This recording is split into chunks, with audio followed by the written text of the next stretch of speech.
The news traveled faster than light. Across the galaxy, in the space of hours, every major civilization received the same impossible report. The mighty Catharian Empire had been defeated by a primitive species from a small blue world. On the capital world of the Galactic Council, Supreme Chancellor Yarthak read the message 3 times before he believed it. The Catharians had been the strongest military force in known space for thousands of years. No one had ever defeated them in open battle. Bring me everything we know about this species called humans, he ordered his assistants. Meanwhile on Earth, Dr. Kim Jae-won was working with the surviving Catharian officers to establish proper communication. The aliens spoke through a series of clicks and hisses, but their technology could translate their words into human languages. You must understand, war leader Kethar said to her, what you have done is impossible. No species fights the way you fight. No ships move the way your ships move. What do you mean? Jae-won asked. Every civilization in the galaxy follows the same basic rules of warfare. Big ships, heavy armor, powerful weapons. We all learn from the same ancient wars, the same ancient victories and defeats. Kethar activated a holographic display showing various alien species and their warships. Look at these vessels, all different species, but they all build similar ships. They all fight in similar ways. Jae-won studied the display. Every ship looked roughly the same. Massive, heavily armored, bristling with weapons. Why do they all look alike? Because that's what works, Kethar replied, or what we thought worked. For millions of years, these designs have proven successful in battle after battle. Until today, Jae-won said. Until today, the alien agreed on the New Busan. Admiral Park was dealing with a different kind of problem. His communication officers were being flooded with messages from across the galaxy. Dozens of alien species were trying to contact Earth. Sir, Lieutenant Commander Lee reported, we're receiving surrender offers from 12 different star systems. They're offering to submit to human rule without a fight. Surrender offers. Park was confused. We haven't attacked anyone else, sir. I think they're afraid.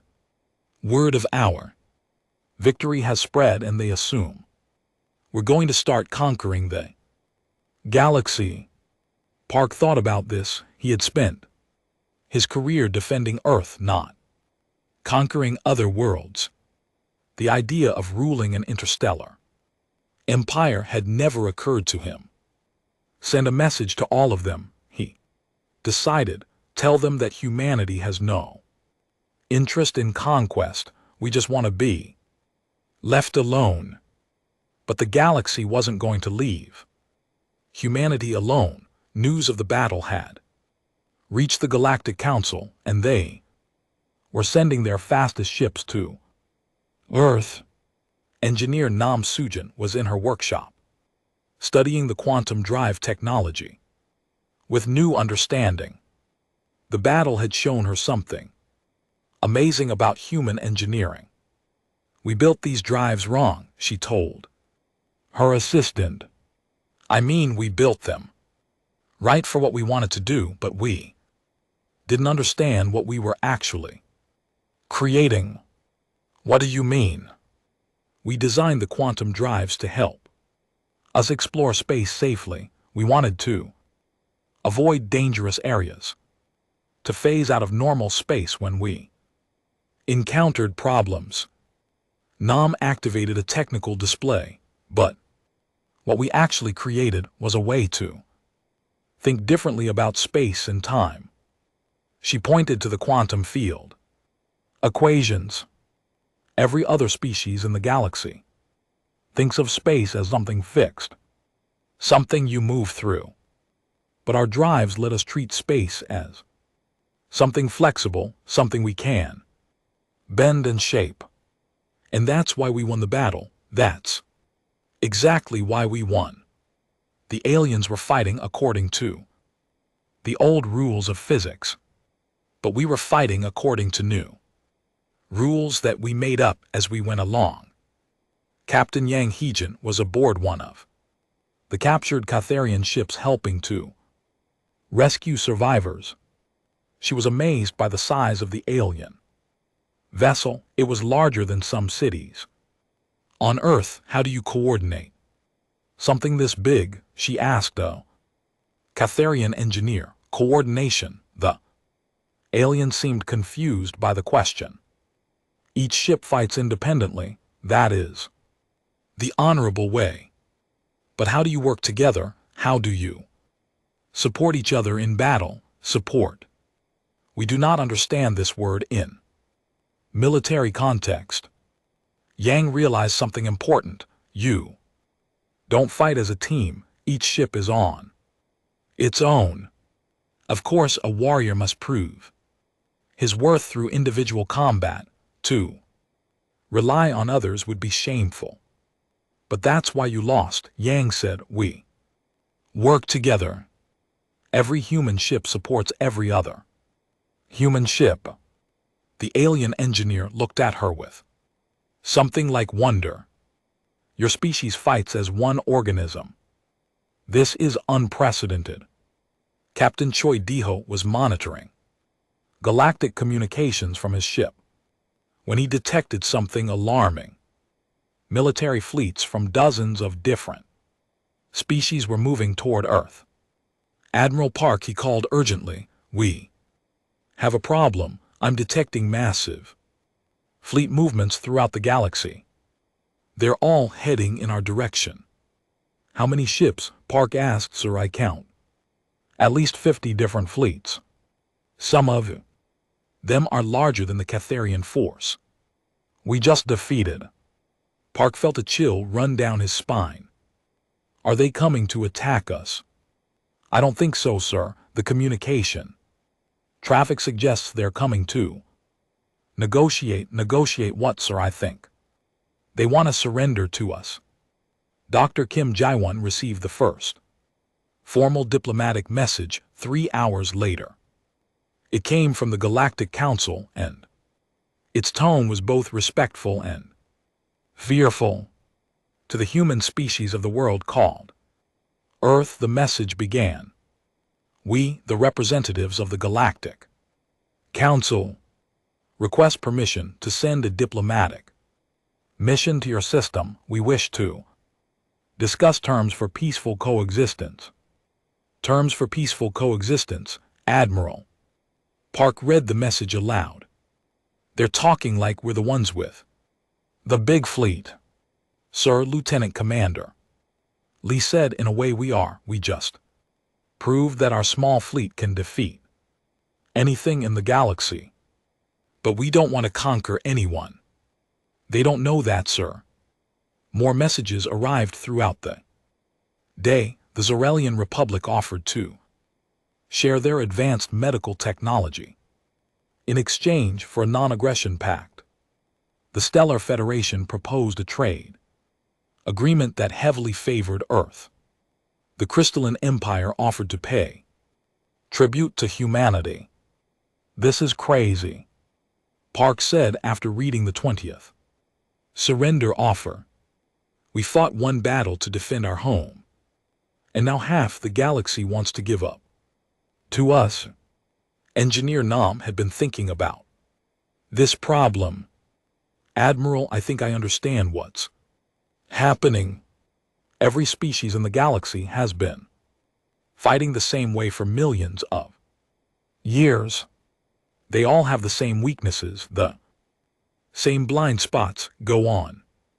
When we defeated the Catharians, we didn't just beat one empire, we proved that the entire galactic way of warfare is outdated. Every species that saw our battle data realized that their own fleets would be just as helpless against our tactics.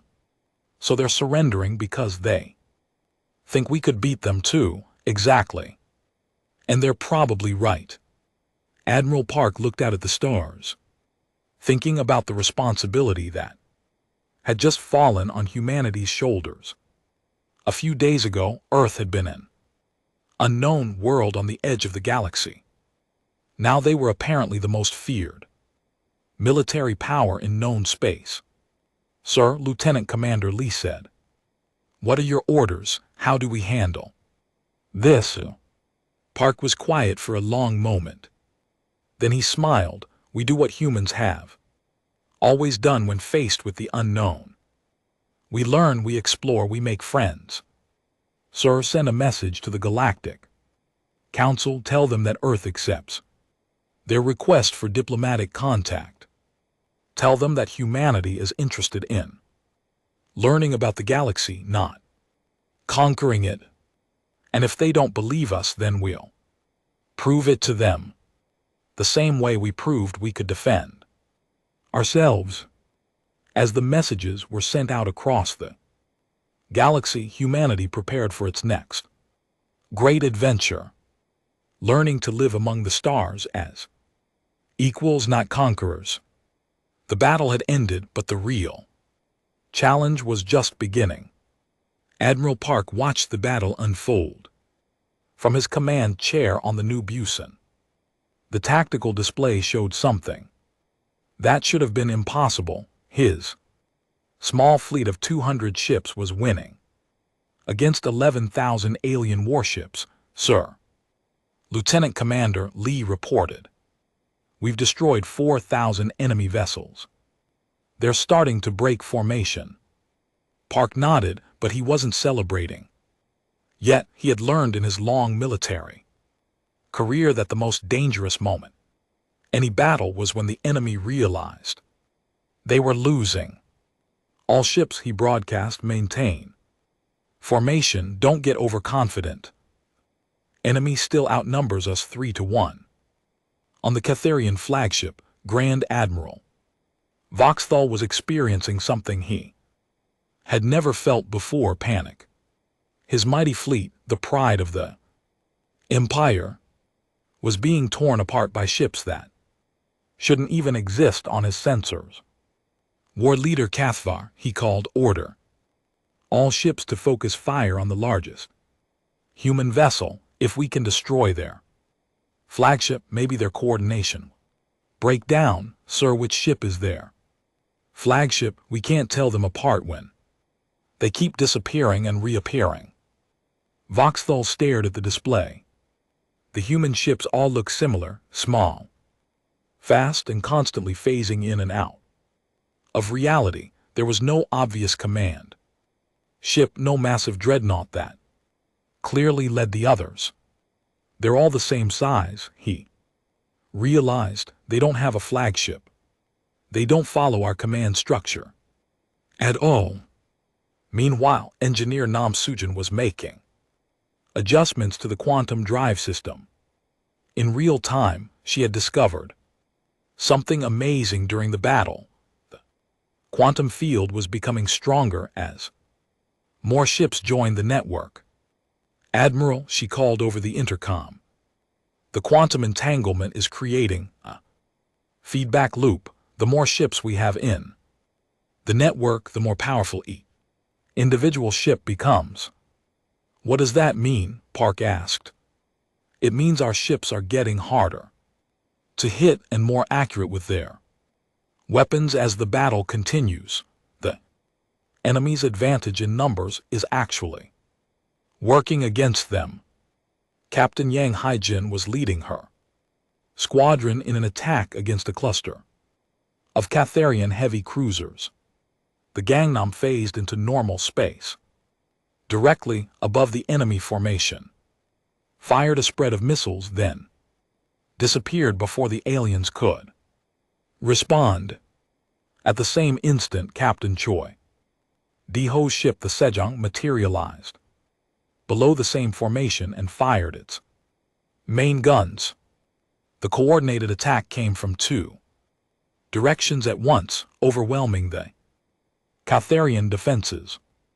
"This is incredible," Yang said over the radio. "It's like we can read each other's minds." "That's exactly what's happening," came Engineer Nam's voice. "The quantum entanglement isn't just linking your ships, it's linking your thoughts. You're all thinking as one mind." Dr. Kim Jae-won was monitoring the battle from Earth when she noticed something strange in the sensor data. "Computer, show me the quantum field distribution around the human fleet." The display changed to show waves of energy flowing between the human ships. But the pattern was unlike anything she had seen before. "It's not random," she said to her assistant. "The quantum fields are forming complex patterns. It's almost like what Doctor, like.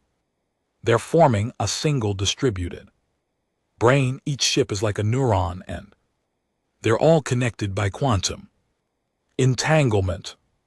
She activated her communication system. "Admiral Park, this is Dr. Kim on Earth. You need to hear this." "Go ahead, Doctor Sir. Your fleet isn't just working together. It's actually becoming a single intelligent organism. The quantum entanglement is creating something that's never existed before. A group mind that spans multiple spaceships." On the New Busan Bridge, this news was received with amazement. Lieutenant Commander Lee looked at her sensor readings with new understanding. "That explains why our coordination is so perfect," she said. "We're not just communicating with each other. We're actually sharing consciousness." The battle continued, but now the human crews understood what was happening too. They weren't just individual ships fighting together. They had become something new. A collective intelligence that could think and act as one. Grand Admiral Voxtel watched his fleet die around him. In 2 hours of fighting, he had lost 7,000 ships.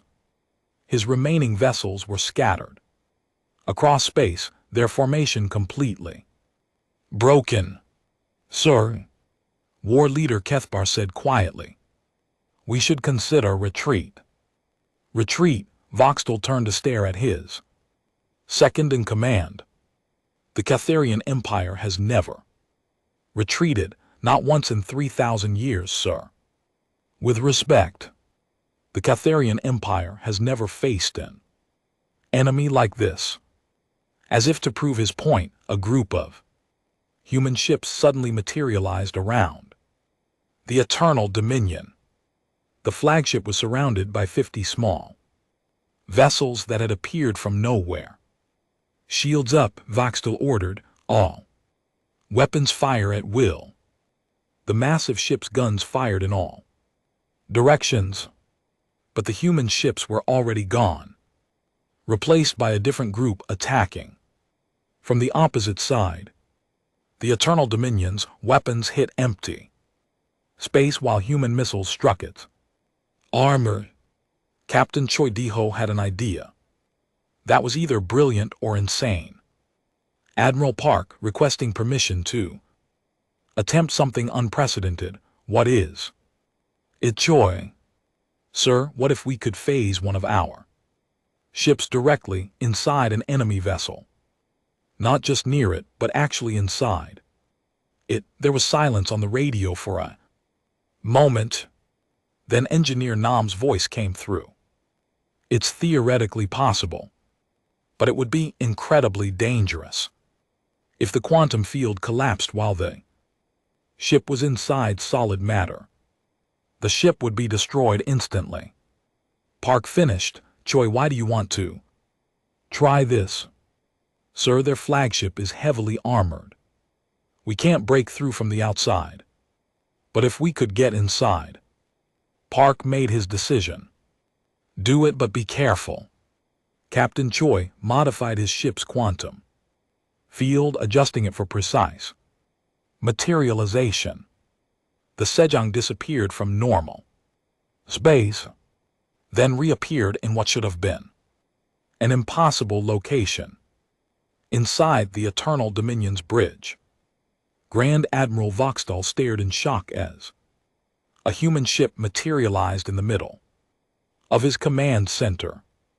Catharian officers dove for cover as the Sejong's weapons powered up. Grand Admiral Captain Choi's voice came over the communication system. I believe it's time to discuss surrender. Voxdal looked around his bridge. Half his officers were unconscious from the shock of the ship's sudden appearance. His weapons couldn't fire without destroying his own bridge. He was completely helpless. For the first time in the history of the Catharian Empire, a Grand Admiral surrendered. All ships, Voxdal broadcast on all frequencies, ceasefire, we surrender.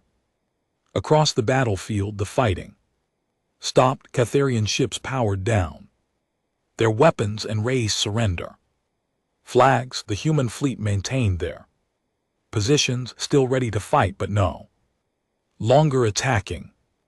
Admiral Park couldn't believe what he was seeing on his tactical display. Of the 12,000 ships that had come to conquer Earth, fewer than 2,000 remained intact. The rest were debris floating in space. Sir, Lieutenant Commander Lee said softly, we did it, we actually won. Park nodded, but he was thinking about the future. This victory would change everything. Humanity was no longer just another primitive species. They had become something that the galaxy had never seen before. Open a channel to all human ships, he ordered. Channel open, sir. This is Admiral Park to all vessels. Today we have achieved the impossible. We have shown the galaxy that humanity will not be conquered, but remember, this is just the beginning. Word of this battle will spread to every corner of space. From now on, Earth will never be unknown again. He paused, looking out at the stars that no longer seemed so distant. We are no longer alone in the universe, and the universe will never be the same. Grand Admiral Voxdal stared at the battle reports in disbelief. 500 ships destroyed, only 37 survivors from his advanced guard, all destroyed by a primitive species that shouldn't even have real weapons. This is impossible, he said for the 10th time. War leader Kethvar stood nearby, his face pale. Sir, the survivors are all saying the same thing. The human ships could appear and disappear at will. Our weapons couldn't hit them. Ships don't just disappear. Voxdal slammed his fist on the command table. There must be another explanation. Maybe they have allies helping them. Maybe another empire is using the humans as a distraction. Sir, what are your orders? Voxdal looked out at his remaining fleet. Nearly 12,000 ships still floated in space waiting for his command. Surely no primitive species could stand against such power. We advance with the full fleet, he decided. Whatever trick they used won't work against our main force. We'll destroy them all. Meanwhile on Earth, Dr. Kim Jae-won was studying the battle data in her laboratory. She had watched the entire fight through long-range sensors, and what she saw amazed her. It's incredible, she told her assistant. The human ships moved like a living creature, like a school of fish avoiding a predator. What do you mean, doctor? Look at this data. She pointed to her computer screen. Each ship knew where all the other ships were. even when they were in quantum phase. They coordinated their attacks perfectly, striking the same target from multiple directions at exactly the same time. How is that possible? Jiwon smiled. It's the quantum entanglement communication system. When our ships phase shift, they become quantum entangled with each other. They share information instantly, faster than light. She pulled up another display. The aliens build their ships for individual combat. Each ship fights alone like knights in single combat, but humans always work together. Even our technology reflects that. On the new Busan, engineer Nam Soo-jin was making final adjustments to the quantum drive systems. The battle had shown that her modifications worked, but she wanted to make them even better. Admiral Park, she called over the intercom, I have an idea. What is it, Nam? What if we could link all our ships together through the quantum field, make them act like one giant organism instead of separate vessels? Park arrived in the engine room 5 minutes later. Explain, sir. Right now each ship can phase in and out of normal space independently. But if I modify the quantum resonance frequency, I can make all our ships share the same quantum state. What would that do? It would mean that when one ship phases out, it could reappear anywhere in our formation. A ship could start an attack run on one side of the battlefield and finish it on the other side. The enemy would never know where our attacks are coming from. Park thought about this. What are the risks if something goes wrong with the quantum field? We could lose all our ships at once instead of just one.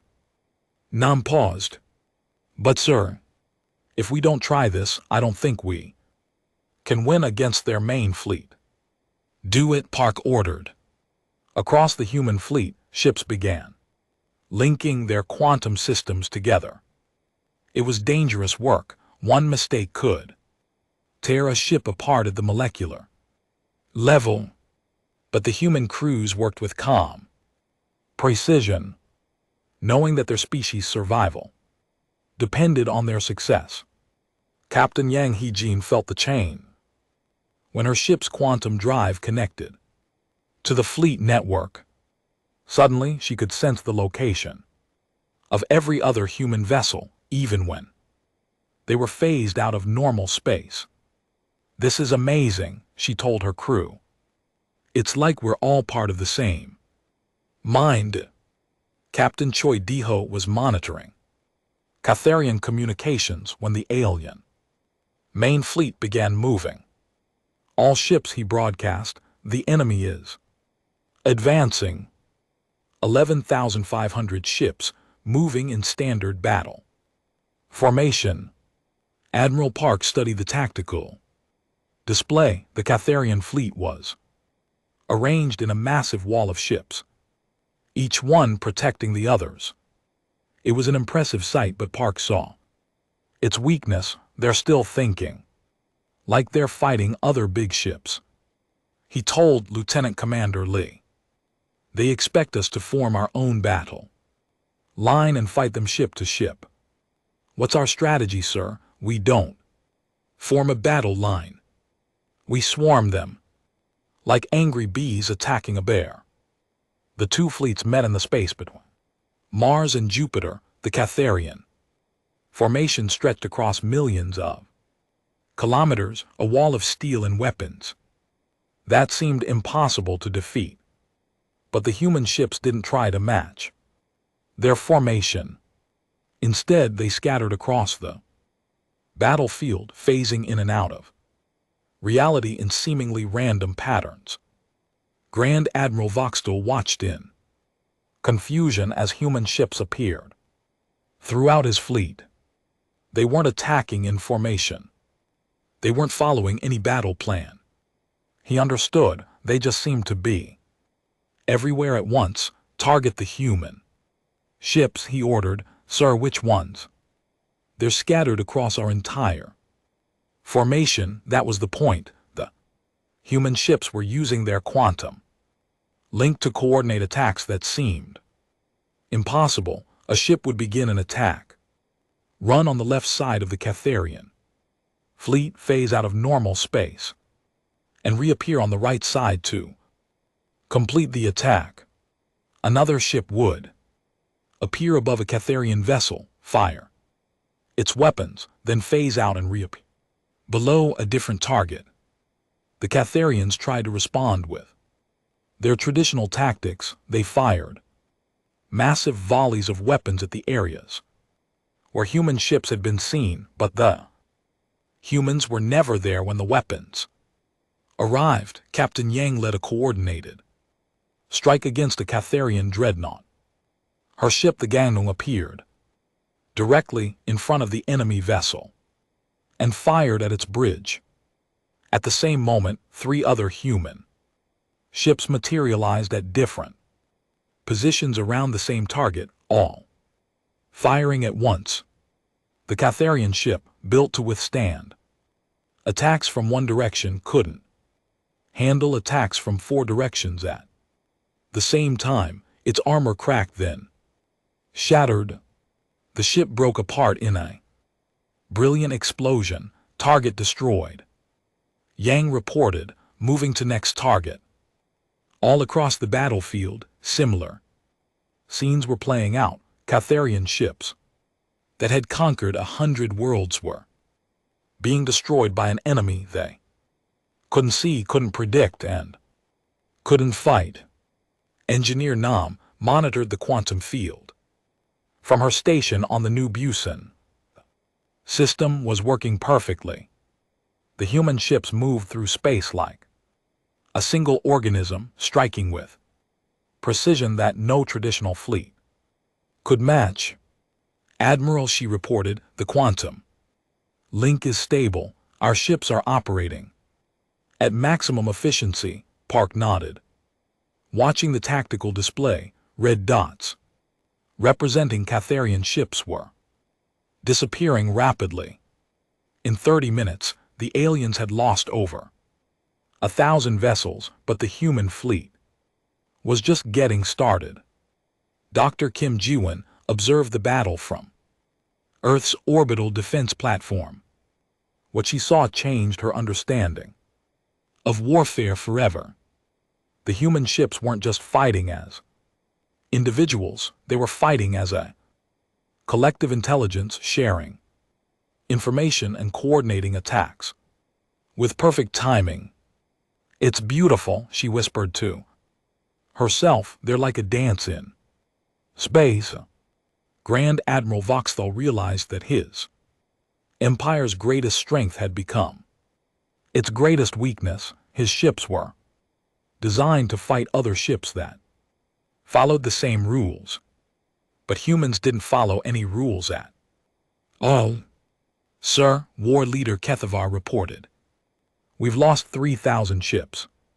Our formation is falling apart. Voxthal looked at the tactical display.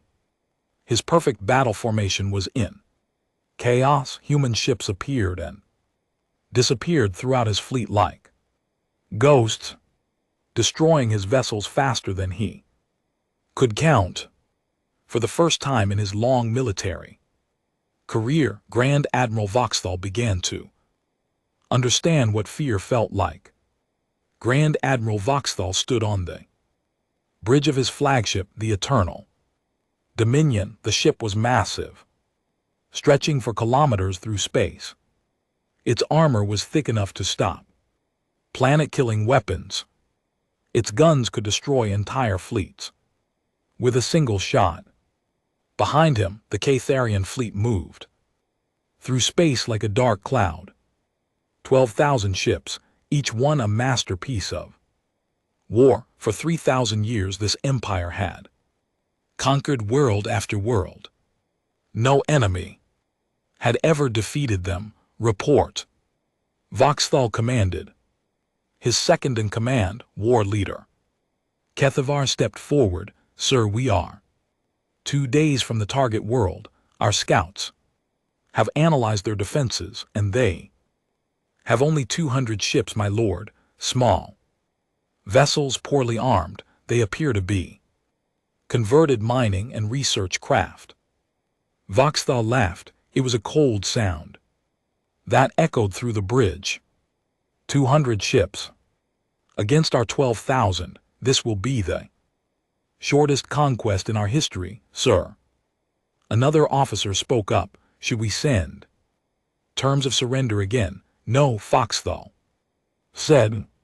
Let them see our full fleet first. Let them understand how hopeless their situation is. Fear will make them surrender faster. On Earth, Captain Choi Di-ho was working frantically in his ship's communication center. The Sejong had the most advanced listening equipment in the human fleet. For hours he had been intercepting Catharian transmissions. Hana, you need to see this, he called to Lieutenant Commander Lee over the radio. What did you find? Lee's voice crackled through the speaker.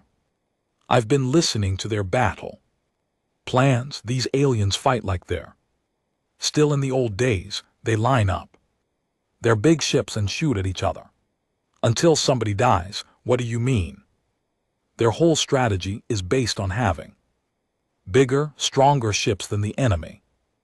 They've never fought anyone who uses different tactics. Captain Choi sent the data to the new Busan. Minutes later, his radio came alive. This is Admiral Park. Good work. Choi, what else can you tell us, sir? Their weapons are powerful, but they're slow.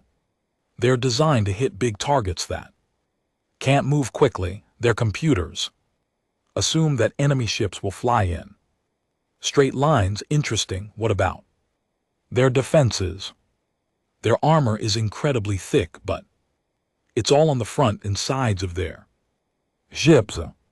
They don't expect attacks from above or below, and they definitely don't expect attacks from inside their formation. Meanwhile, engineer Nam Sujin was working in the new Busan's engine room. She had been awake for 36 hours straight, modifying the quantum drive systems. Her hands were covered in grease and her eyes were red from staring at computer screens. How's it going? Admiral Park asked as he entered the engine room. Good news and bad news, sir, Nam replied, without looking up from her work. Give me the good news first. The good news is that I figured out how to make our ships even harder to hit. I can make the quantum field unstable, so our ships will flicker in and out of reality. And the bad news? The bad news is that it will be dangerous for our crews. The quantum fields might affect human biology. We could get sick or worse. Park was quiet for a moment. How sick? I don't know. Nam admitted, we've never tested this before, but I think it's worth the risk. Do it, Park decided. Install the modifications on all ships. Across the fleet, human crews worked around the clock. They installed Nam's quantum modifications. They loaded every weapon they had. They said goodbye to their families in video messages that might never be sent. Captain Yang Hyojin was in her ship's medical bay getting a dose of anti-radiation medicine. The doctor, an older man named Kim Bayamsu, was worried. Captain, these quantum modifications could be dangerous, he said. We don't know what prolonged exposure will do to the human body. Dr. Kim, if we don't use these modifications, we'll all be dead in 2 days anyway, Yang replied. I'd rather take the risk. Just promise me you'll be careful. I promise. The next day, the Catharian advance guard arrived at the edge of Earth's solar system. 500 ships, each one the size of a small city. their commander battle. Lord Sexton was confident this would be an easy victory. Human vessels, he broadcast on all frequencies, you are surrounded and outnumbered. Surrender now and your deaths will be quick. On the new Busan, Admiral Park received the message. He looked around his bridge at his officers. These people had served with him for years. They trusted him to make the right decision. All ships, he said into the radio, this is Admiral Park. Activate quantum drives. Show these aliens how humans fight.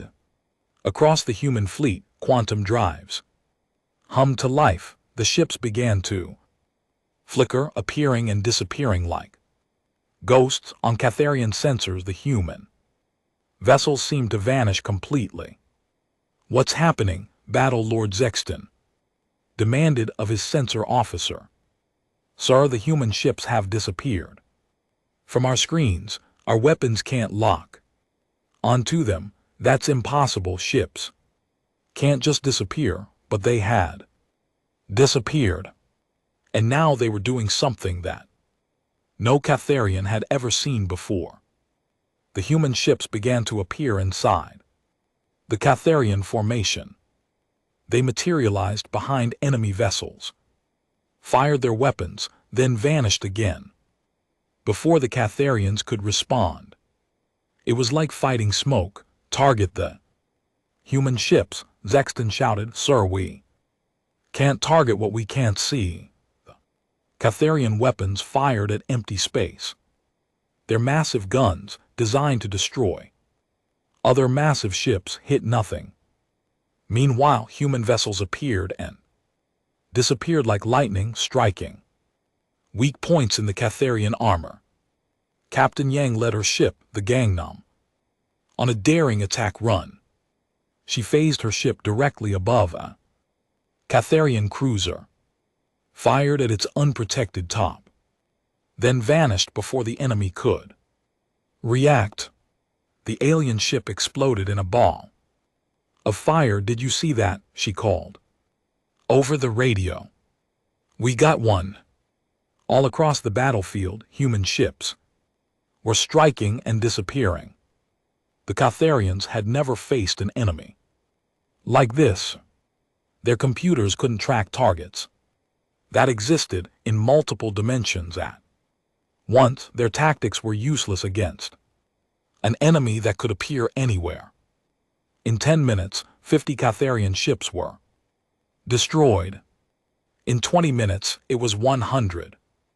The advance guard that was supposed to crush human resistance was being torn apart by invisible attackers. Battle Lord Sexton watched his fleet die around him. His massive flagship, the Galaxy's End, was hit by weapons fire from 6 different directions at once. The human ships had somehow coordinated an attack that came from everywhere and nowhere. Retreat, he finally ordered. All ships retreat. But it was too late. Only a few dozen Catharian ships managed to escape. The rest were floating debris. On the new Busan, Admiral Park watched the battle results come in. Not a single human ship had been lost, not even damaged. Sir, Lieutenant Commander Lee said, the enemy advance guard has been completely destroyed. Park nodded, but he wasn't celebrating. Yet, this was just the beginning. The main fleet is still coming, and now they know we're not as helpless as they thought. But for the first time since the aliens had been detected, Park allowed himself to hope, maybe, just maybe, humanity had a chance after all. The stars looked different today. Dr. Kim Jae-won pressed her face closer to the observation window at the Seoul Space Defense Center. Something was wrong with the deep space sensors. The readings showed impossible numbers. Run the scan again, she told her assistant. This can't be right. The Young technician's hands shook as he worked the controls. Dr. Kim, I've run it 5 times. Results are the same. Jaiwon stared at the screen. 12,000 objects were moving toward Earth. They were big, much bigger than anything humans had ever built, and they were coming fast. She grabbed the emergency phone. Get me Admiral Park Min-soo now. 20 minutes later, Admiral Park stood in the sensor room. He was a tall man with gray hair and tired eyes. He had spent his whole life preparing for this moment, but he never thought it would really happen. How long do we have? He asked. 3 days, Jaiwon said, maybe less. Park looked at the display showing Earth's defense fleet. 200 ships, most of them were old mining vessels that had been turned into warships. A few were research ships with weapons bolted onto them. It was all humanity had, Sir. Lieutenant Commander Lee Hana stepped forward. She was young but smart. Park trusted her more than most of his senior officers. What are your orders? Park was quiet for a long moment. He thought about his daughter who was studying art in Tokyo. He thought about his wife who grew flowers in their small garden. He thought about all the people on Earth who had no idea that death was coming from the stars. Contact all ship commanders, he said. Finally, emergency meeting in 1 hour. The meeting room on the space station was crowded. Ship captains filled every seat. Some had come up from Earth in shuttles, others had traveled from the asteroid mines or the research stations near Jupiter. Captain Choi Di-ho was there. His ship, the Sejong, was one of the newer research vessels. Captain Yang Haijin commanded the Gangnu, a fast ship that usually carried supplies to the outer colonies. Engineer Nam Soo-jin had come from the New Busan, the flagship of the human fleet. Friends, Admiral Park began. We are about to face the greatest challenge in human history. He activated the display. The alien fleet appeared as red dots, moving through space. Each dot represented a ship larger than anything humans had ever imagined building. We call them the Catharian Empire. Park continued. We know very little about them, but we know they're coming here to conquer Earth. Captain Choi raised his hand. Sir, how do we know they want to conquer us? Maybe they just want to talk. Park's face was grim. An hour ago they sent us a message. They gave us terms for surrender. The room fell silent. Everyone understood what that meant. What did the message say? Asked Captain Yang. They want us to give up all our weapons. They want our leaders to come to their ships as prisoners. They want us to provide workers for their empire. Park paused. They said if we refuse, they will destroy every city on Earth. Engineer Nam stood up. She was a small woman, but she had a strong voice. Admiral, what chance do we have? 200 ships against 12,000. Honestly, almost none. Park looked around the room. But we're going to fight anyway. Why?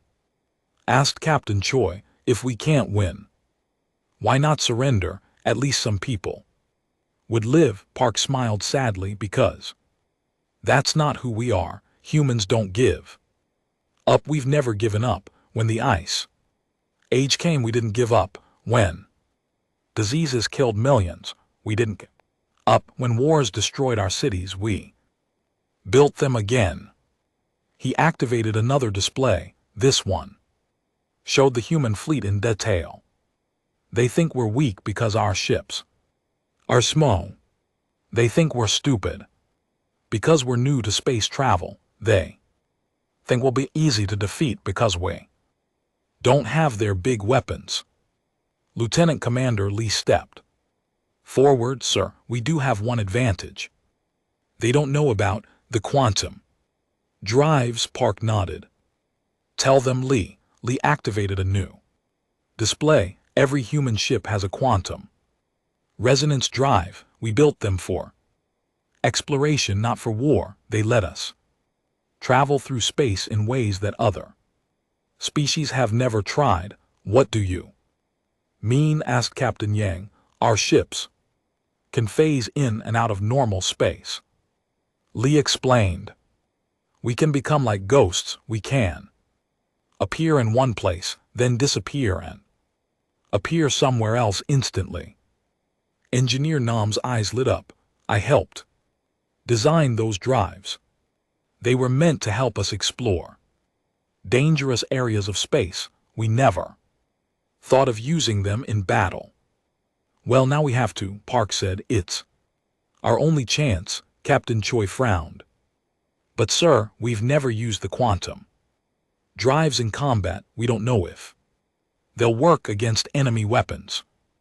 Then we'll find out, Park replied. Lee, what's your plan? Lee activated the tactical display. The Catharian ships are huge. That makes them slow. Their weapons are designed to fight other big ships. If we can stay small and fast, we might be able to hit them and disappear before they can hit us back. Like mosquitoes attacking elephants, Captain Yang said. Exactly, Lee smiled. Mosquitoes are small, but enough of them can bring down anything. Admiral Park looked around the room. These were good people. They were brave, but they were also scared. He could see it in their eyes. I won't lie to you, he said. Most of us will probably die. This enemy has conquered hundreds of worlds. They've destroyed entire civilizations. They think humans are just another weak species to be crushed. He paused, then continued with a stronger voice. But they don't know about human stubbornness. They don't know that we never give up even when we should. They don't know that we fight hardest when everything seems hopeless. Engineer Nam raised her hand. Admiral, I have an idea. What if we modify the quantum drives? What if we can make them work better in combat? What do you mean? I mean, what if we can make our ships even harder to hit? What if we can make them work together in ways the enemy won't expect? Park nodded. Do it. You have 2 days, sir, Captain Choi said. What about our families? What about the people on Earth? They're counting on us, Park replied. All of humanity is counting on us.